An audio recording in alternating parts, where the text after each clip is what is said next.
안녕하십니까. 부동산 읽어준 남자 부통령입니다. 오늘은 서울 중심적 사고에서 벗어나기에 대해서 이야기해 볼까 합니다. 자, 오늘 이야기는 무엇이냐면 이런 거예요. 요즘에 뭐 하락론 얘기가 많죠. 하락론 얘기가 많아요. 하락론 얘기가 많죠. 그래서 굉장히 뭐 유튜버, 좀 구독자 수가 많은 유튜버라든지 아니면 지상파, 공증파에서 이런 얘기를 굉장히 많이 떠들어요.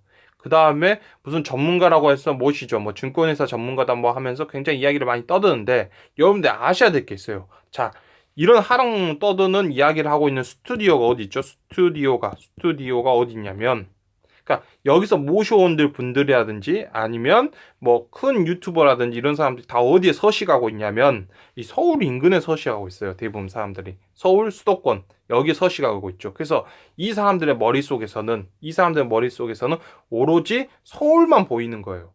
그러니까 모든 게 서울 중심이라고 보시면 되는 거예요.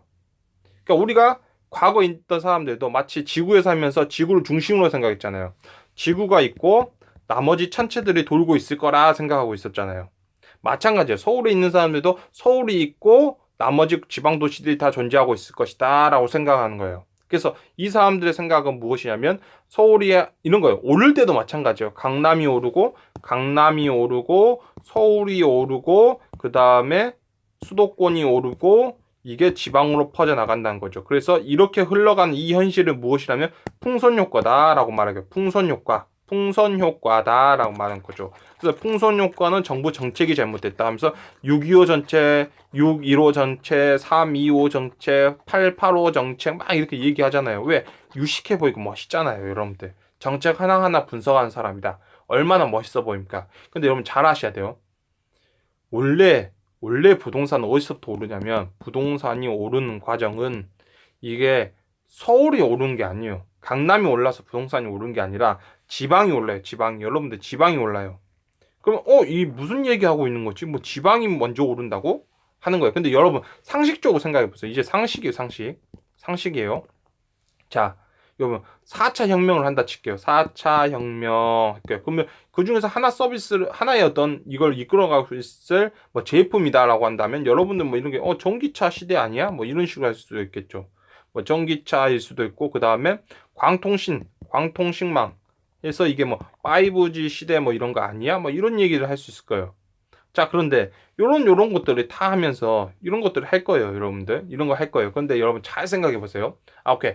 전기까지 들어간다. 그러면 뭐 원전 산업도 있겠죠. 원전 산업. 왜 전기를 대한민국에서 끌어다 쓰려면 원전은 그다음에 친환경 발전 같은 걸 할 거예요.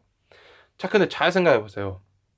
우리가 지금 뭐 이런 산업들을 하는 데 있어서 여러분 서울에서 이런 공장 본 적 있어요? 없잖아요, 여러분들. 잘 생각해 보세요. 수도권도 마찬가지예요. 이런 공장들이 있는 걸 많이 본 적 있나요? 없죠. 근데 더 생각해 볼게요.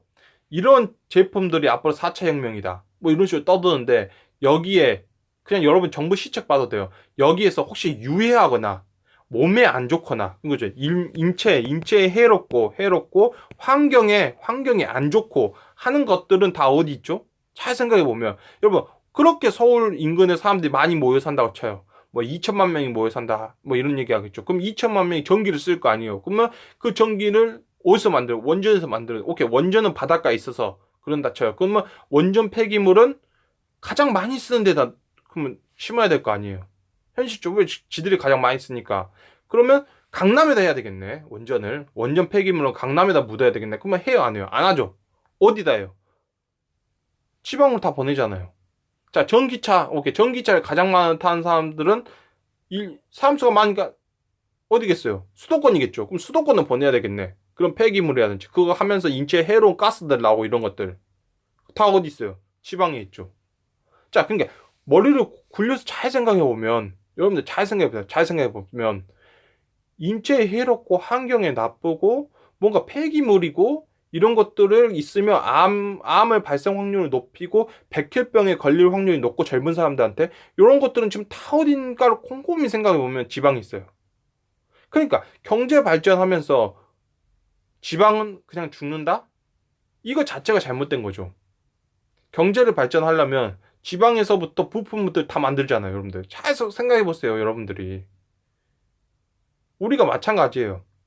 우리가 지금 요소수 때문에 뭐 힘들다잖아. 지금 요소수 때문에 힘들다. 요소수 때문에. 아니면 뭐 우리가 지하 자원적인 문제에서 지금 어떤 것들은 뭐 중국에서 생산한다. 중국만 생산한다. 막 그런 거 있잖아요.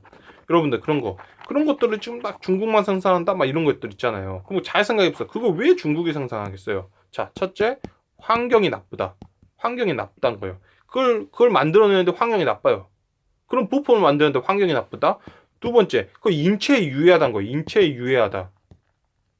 그래서 그런 것들을 하면서 젊은 사람들이 죽는다. 그런 것들은 어디다 몰아놨어요? 중국에 몰아놨죠. 자, 그게 현실인 거예요. 그러면서 중국은 경제 발전이 안 될 거다. 이게 굉장히 잘못된 생각이란 거죠. 굉장히 잘못된 생각. 마찬가지로 경제가 발전을 하고 있는데 지방은 죽는다. 근데 지방은 죽는데 지방에서 뭐 해야 된다? 유해하고 몸에 안 좋은 것들은 지방에서 만들어서 가져와야 된다. 근데 지방은 죽는다. 이게 말이 안 되잖아요. 경제가 발전하면서.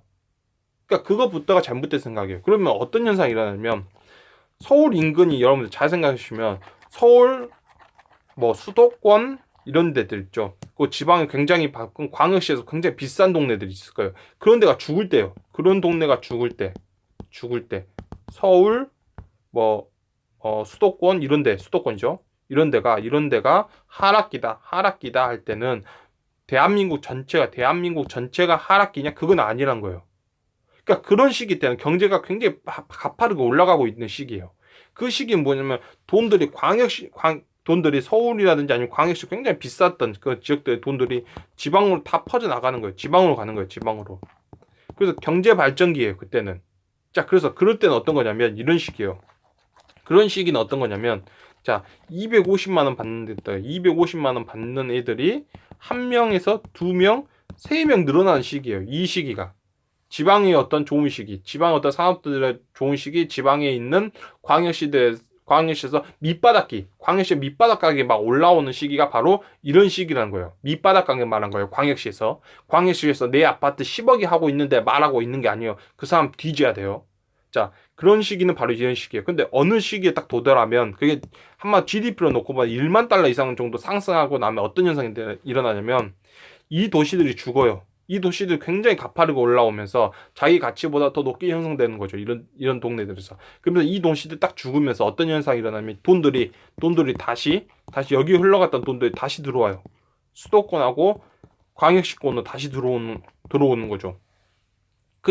그런 상황일 때 어떤 거냐면 자, 250만 원 받는 이런 현상들이 한 명, 두 명이 늘어나던 게 이게 줄어들어요. 이게 사라지는 거죠. 이게 사라져요.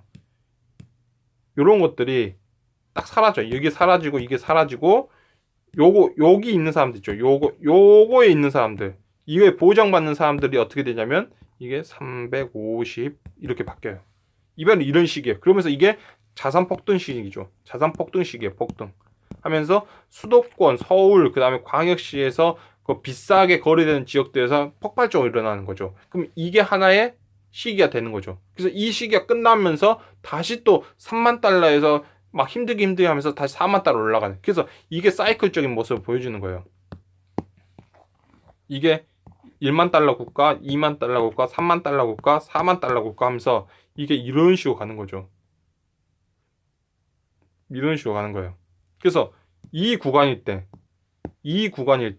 여기서 한 이 정도 구간일 때, 또 이 정도 구간일 때, 이 정도 구간일 때의 모습과 이 위 구간일 때 모습이 또 달라져요. 이게 다른 거예요. 이때. 그래서 이럴 때는 산업도시, 이 빨간색 말하는 거예요. 이때 도시와 그다음 광역시에서 밑바닥이죠.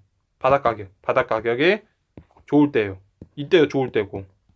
그 다음에 여기 위로 이게 2만 달러에 거의 근접했을 때죠. 이때 모습은 광역시에서 높은 가격하고 수도권, 서울 이렇게 가는 거예요.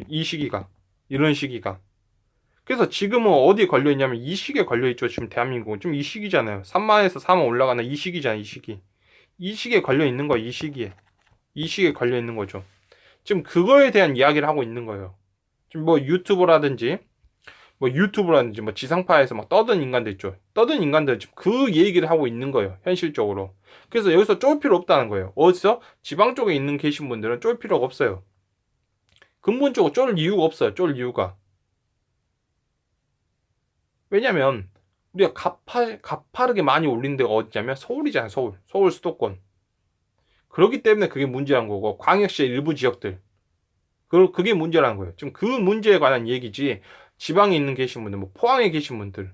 근데 그런 거예요. 자, 포항이라든지 아니면 목포라든지 뭐 이런 쪽 있죠. 이런 쪽에 계신 분들 있죠. 지방에 뭐 진해라든지 막 그쪽 있잖아요. 뭐 거제라든지 뭐 군산이라든지 막 그런 쪽에 있는 얘기들하고 좀 달라요. 근데 이제 문제는 뭐냐면 그런 곳들에서도 굉장히 광역시 아파트 금액들, 광역시 광역시라든지 아니면 뭐 도청이 있는 지역들 가격대까지 가파르게 막 따라 올라오는 그런 산업 도시들이 있다 한다면 그런 지역은 별로 안 좋죠.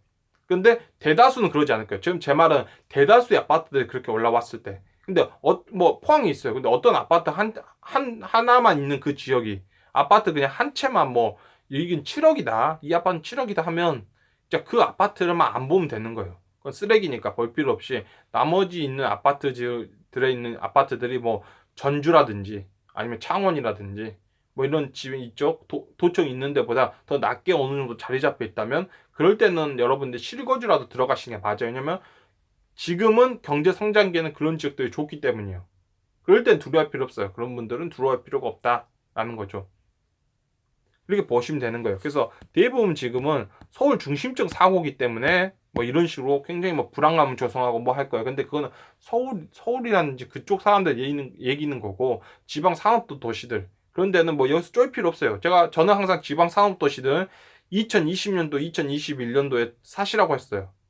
5년 된 구축, 뭐 4년 된 뭐 구축 아파트들 그거 사셔도 아무 상관없다 한 거죠. 그리고 지금 분양되고 있는 아파트들도 뭐 실거주 목적으로 사실 거면 괜찮아요. 기회적으로는 괜찮은 때 들어가고 있는 거죠. 그게 보시면 되는 거예요. 그런 식으로 보시면 되는 거예요. 그러신 분들이 뭐 쫄아서 지금 뭐 내가 지금 뭐 2020년도 초에 내가 샀다. 아파트를 샀는데 그런 거죠. 뭐 포항에서 아파트를 샀다. 그러면 얼마 드냐 뭐 3년 된 아파트를 뭐 2억 5천에 샀다. 근데 지금 뭐 서울 뭐 지금 유튜버들이 보니까 포항에서 뭐 포항이나 이런 데서 아니면 군산 뭐 이런 데서 나는 뭐 4년 된 아파트를 뭐 2억 5천 주고 샀다. 뭐 2억 6천 주고 샀다. 그런데 지금 TV에서 막 떠들고 있더라. 지금 하락기가 오고 이제 뭐 이렇게 하면 뭐 자산 가치가 폭락하게 되고 지금 이런 것들 어떻게 될까? 이런 것들 두려워할 필요 없어요. 그런 분들은. 그런 분은 전혀 두려워할 필요가 없다. 아는 거예요. 그래서 제가 왜 이 영상을 하냐면 제가 2020년도 2020년도에 또 2021년도에 웬만하면 그런 산업도시들은 아파트라든지 아니면 실거주 목적이라도 사시라 했던 사람이기 때문에 제가 이 영상을 하는 거예요. 저는 그런 분들한테 살아있고 2020년도 2021년도에 이런 거예요. 근데 이때 산업도시대에 계신 분들은 내 집 마련 하시라는 거예요. 그런 분들한테는 내 집 마련 하셔라. 지금 굉장히 저평가돼 있다. 저평가돼 있는 모습이기 때문에 사셔도 된다. 사셔도 된다 했기 때문에 제가 이 말을 하는 거예요. 저는. 제가 이 영상 만든 이유도 그거예요. 그 대신에 2020년도, 2021년도에 수도권이죠. 서울에서 다주택자들 있고요. 서울 자주택자들은 이거 혜택 줄 때 빨리 파셔야 된다. 했던 사람이기 때문에 하는 거예요. 근데 이때 정반대로 말했던 사람들은 어쩔 수 없죠. 계속 오른다 해야죠, 서울은. 뭐 이거는 단순한 조정에 불과할 뿐이다. 뭐 이렇게 말하겠죠. 그게 현실이 어쩔 수 없어요. 이제 가장 악질인 사람은 2021년도, 2020년도에 빨리 서울 아파트, 지금 뭐라도 좋으니까 막 나홀로 아파트라도 빨리 사시라 했던 사람들이 이 딱 씻고 2021년도 중반부터 한 6월, 7월부터 시작해서 파셔야 된다 하고 있는 사람들. 아주 못된 사람들이죠. 앞으로 수도권 아파트 가격 떨어진다. 이거 굉장히 못된 사람들이잖아. 자기가 최고가 잡으라 해놓고 나서 지금 팔라 하고 정장 입고 나타나서 지금 이제 세계 경제가 안 좋다. 여러분 지금은 뭐더라 그렇게 하실 때 아닙니다. 하고 하면 안 되는 거잖아요. 그렇게 말하면 안 되는 거잖아요. 근데 그런 사람들이 있더라고요. 아주 못된 사람들이죠. 예, 그래서 오늘은 뭐 이런 식으로 영상을 마칠까 합니다. 지금까지 시청해주셔서 너무나 감사합니다.